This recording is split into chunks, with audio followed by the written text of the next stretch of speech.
Hey everyone, my name's David Rao and I'm the music teacher who blogs at makemomentsmatter.org. You can also find my ideas on Facebook, obviously, Pinterest, Instagram, and a variety of other places when you search for my name, David Rao, or Make Moments Matter Music Ed. I'm here today because I wanted to share just a quick little bit from my classroom about how I use my interactive PDF games in my classroom, because I use them before Thanksgiving, I'm using them after Thanksgiving. I use them a lot throughout the year in a lot of different ways, and I wanted to sort of just show you how that worked. I'm going to quickly jump away from here and check because my phone is turned around. I can't actually see if the video is working because I wanted you to be able to actually read this and not read it in mirror. So let me just check and make sure that things are working. Hey, yeah, okay, it's sort of working. Okay, so one of the things that I love about the interactive whiteboard or smart board or whatever you want to call it, I actually have a Promethian board, so it's not a smart board, smart branded, but one of the greatest things about it is the interaction, to be able to touch and move things and change things. And I have a couple interactive PDF games, which means that the format of the document is actually a PDF, but you can use your interactive whiteboard, and it's really fun to use in class. But when I first started doing it, I just had one kid up here manipulating it, and that would usually end up with other kids having problems or behavior issues, and it would cause problems. So I came up with some ideas of how to use the actual cool interactive portion of the whiteboard and still have kids doing stuff. And I wanted to show you just two different ways that I'm doing that right now. So one of the things that I made is the interactive PDFs that I have. A lot of them are about rhythm. And so for this instance and this week, I needed more data and I needed more interaction with students.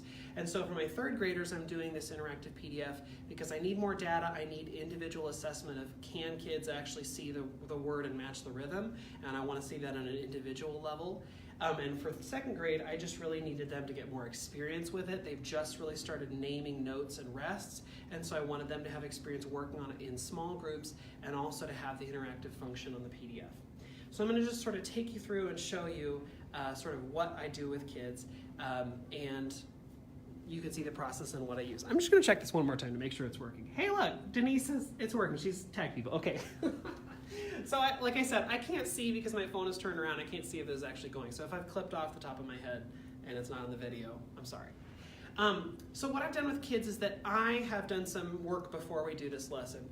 In the last lesson, we actually took these rhythm cards, which I've talked about before. I call these a rhythm sort. And these cards you can sort of see. I hope you can see them. Yeah. They have words, and each word has the word and the rhythm on it. These are all fall-themed words, and I've done other live videos about how I use these specific things. And I use them in a lot of different ways. We compose with them, we arrange them, we put them into a word chain, we do all sorts of things. But I have kids remember back to those activities. And what I say is that, with each of these cards, we found the different words and the rhythms that go with them, and really there are only 5 different combinations. And those 5 different combinations I actually have over on my wall, but I have another copy of them here, and I show kids that really there are only 5 combinations that we use. And these are the 5 combinations that show up in the book Elementaria by Gunhild Kateman, who was a contemporary of Carl Orff and really brilliant, a brilliant music educator. But she said that all rhythms really can break down to these sort of basic building blocks or building bricks. So there's ta, ta, there's ta, rest, ta-dee, or ti-ti, whatever you say, ti-ti-ta, and ta-ti-ti. So I have these all 5 out on the wall. They're out, I use them all the time, so I have them up on the wall, and I have kids sort of go through and decide which 2 of these look very, very similar, and I say, these 2? No. These 2? No. These 2? No. These 2? Yes. And we talk about what makes them different and whatever. And we spend a tiny bit of time on that. I'm going to adjust this just so you can see my board, because I'm not actually using the interactive part yet. So here's the other part of my whiteboard. And so I say, you know what, I'm going to find a different way to make these. I could make these using the actual notes of the rest, but instead, I'm going to use this very amazing, high-tech, cool thing, sticks.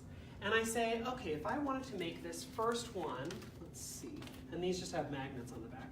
If I wanted to make this first one, I could take my sticks and I could do that. Does it look exactly right? No. But do you know what that is? Yes. And I could, if I wanted, go in and add the note head. I could could do that with each one of these if I wanted. But I could leave it off, and I could leave it just as sticks, and you'd probably know what it is. I say that to kids, and they're like, yeah, we can figure out what that is. Okay, so if I wanted to do this one, well then that's easy. So I have a ta. Ta-D could look like that, or TT, or whatever you call it. Okay, what if I wanted to do this one instead? Well, then I just switch that out. Perfect. Ta-dee-ta. Okay, what if I wanted to do this one? That's easy. Just add some more sticks. Okay. Whoop. If it stays there. Kids are like, how are you doing that? I'm like, magic. It's actually magnets, but magic. Okay, so those are all easy. The one that's difficult, and kids, I say this is sort of hard, but how can I do that? So for the ta, I'm going to do that.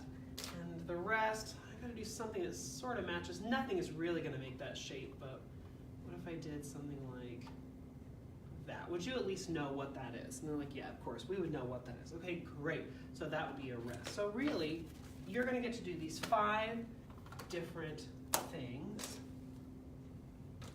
And we talk about them. We talk about how they've been on the rhythm cards. I'm going to move this over again. We talked about how we've used them in the rhythm sort activity. We've seen them on the wall. We've used them in a lot of different ways. So then I bring out my interactive game. Now I've got this. This is really, it's a PDF file. One really cool thing about PDFs, if you have an interactive whiteboard, is that for smartboards you can just touch. For Promethian boards, I've got an old one, so I have to use this pen to touch things or whatever, right? Okay, so one of the cool things about PDFs that I didn't realize at first is that you can go full screen on most things, and if you go up to view, you can click view and full screen mode, and if you just know that it's Control+L on my old desktop, that works. So then I can do full screen and take off those edge things that kids maybe don't like. I'm just gonna make sure that that's actually showing up. Hey, yeah, okay. So this is a game that I tell kids, you know, if you went home for Thanksgiving last week, or if you went to Grandma's last week, it's nice to eat lots of food and to be with family, and guess what? Grandma needs some help, because Grandma has made all this amazing food, but Grandma has this really cute dog. Oh, aren't you so cute?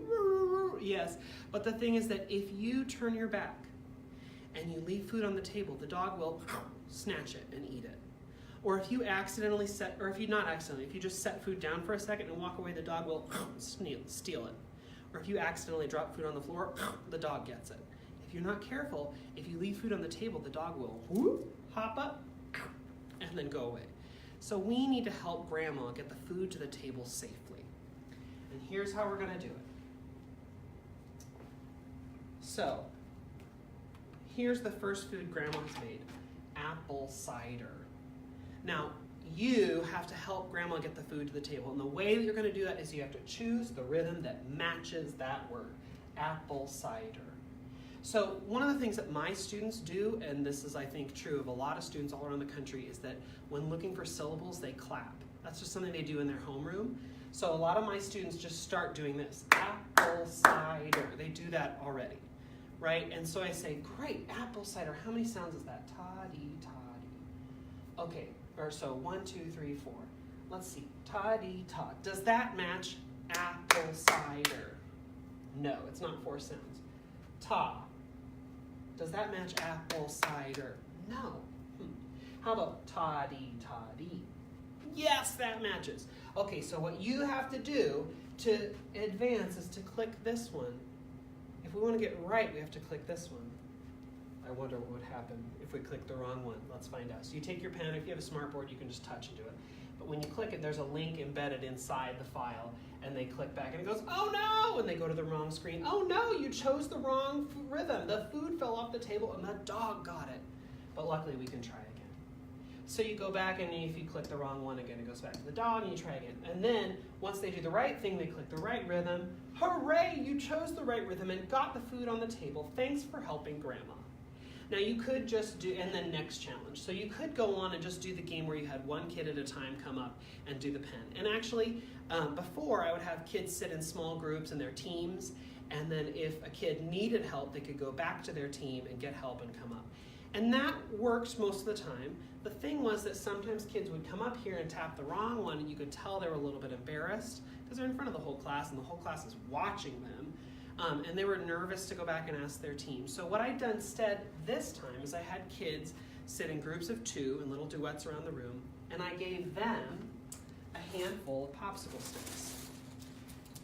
So I have this huge bag full of popsicle sticks, and what I did was I gave groups of 2 sets of popsicle sticks, and I said, what you need to do, well, first of all, we took the 5 groupings and we made them in popsicle sticks so that before we actually were getting into the game part, that they knew how to make them. And so then I said, if you, when you see the next challenge word, you need to create what you think is the right answer with the sticks. So the next challenge word is peas. So one of these is going to be correct. You need to take your sticks and make what you think is correct in front of you. So with 3rd grade, what I did was I had them sit in groups of 2, and each kid made their own answer. They shared sticks, and if they needed help, they could consult with their partner. What I did differently in 2nd grade is because they're really just experiencing this for the first time. In 2nd grade, I had them work together as a team to come up with one answer. But in 3rd grade, I had each kid come up with their own answer.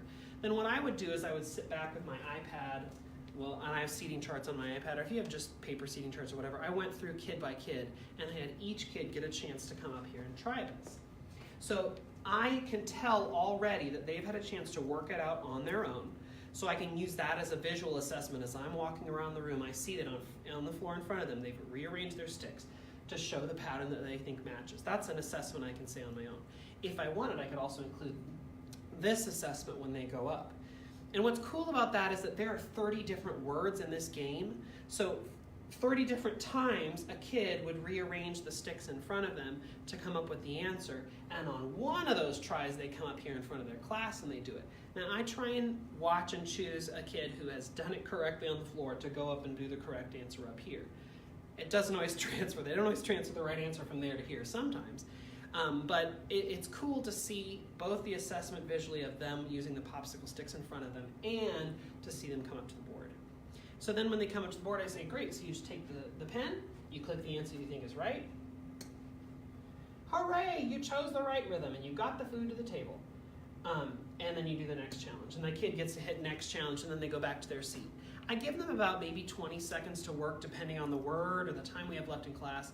I give them a chance to work on their own in popsicle sticks before I choose a kid's name, and then that kid comes up and does their chosen answer up here. And then pumpkin, 2 sounds, so ta, ta-dee, pumpkin. So I like saying the words the wrong way so kids can hear that that's wrong. Ta, ta, pumpkin. That seems right. Ta-dee, ta-dee, pumpkin. You'd never say that. And sometimes I'll do that as kids are working or if we need help with an answer, but usually I just let the kid come up and choose the right answer. And sometimes kids say, Grandma looks different. I'm like, oh, you're right. The grandma from before doesn't look exactly the same as this grandma. Do all of your grandmas look exactly alike? And they say, oh, no.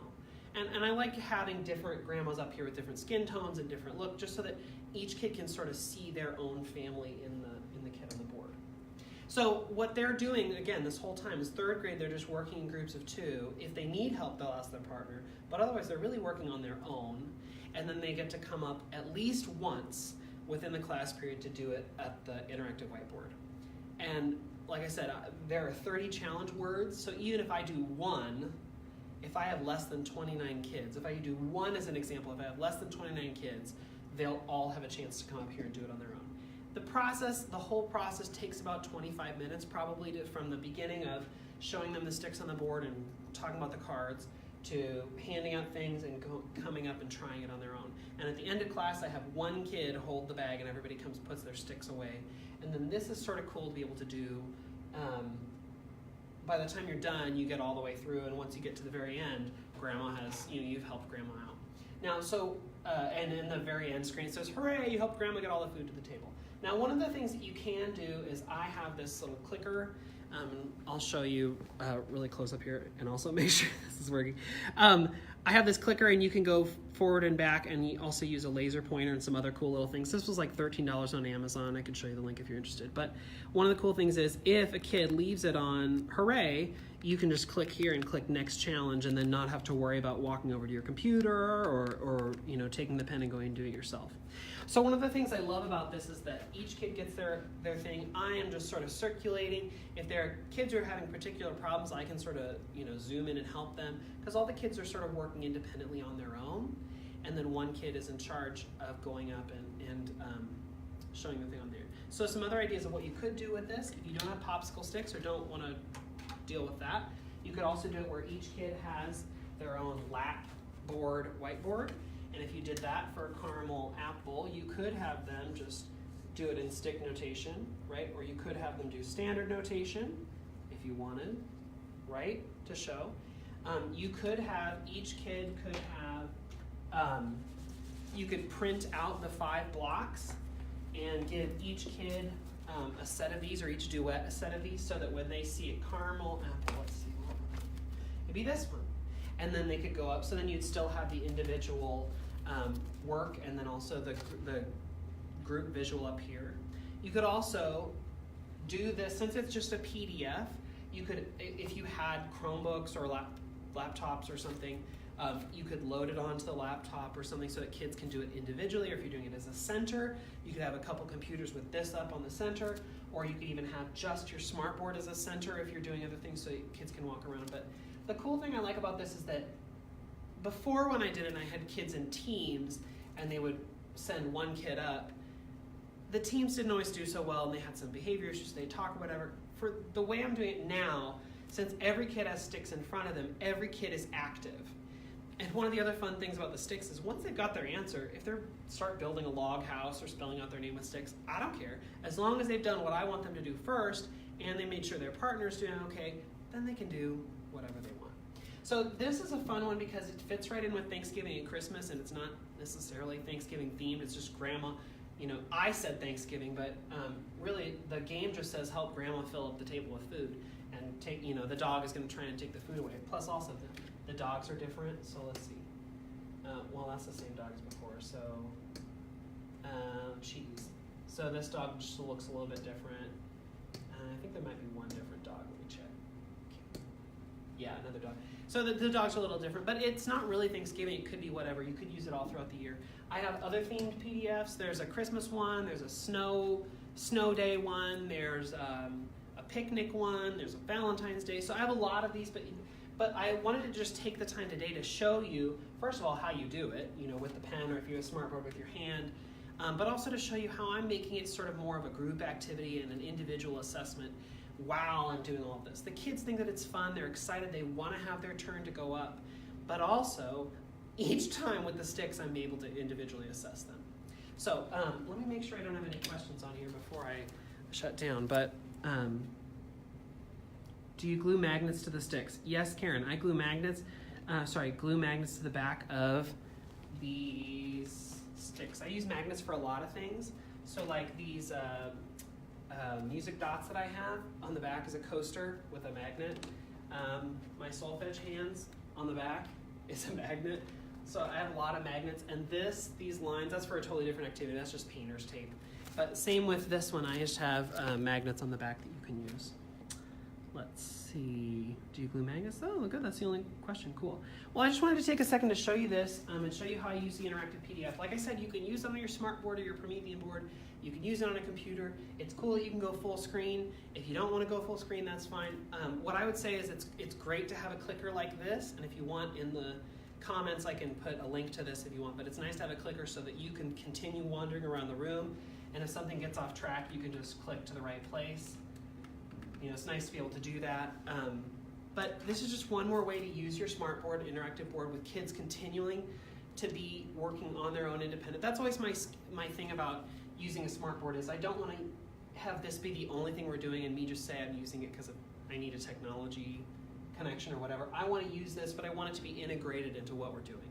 And I hope that the activity like this sort of helps make that I'll post a link to this game if you want it, and also to the clicker that I showed. If you have any other questions and you see this video now, or you're watching the video 2 or 3 days later, just leave a question or a comment in there and I'll go back and answer that.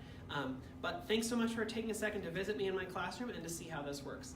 Have a great day.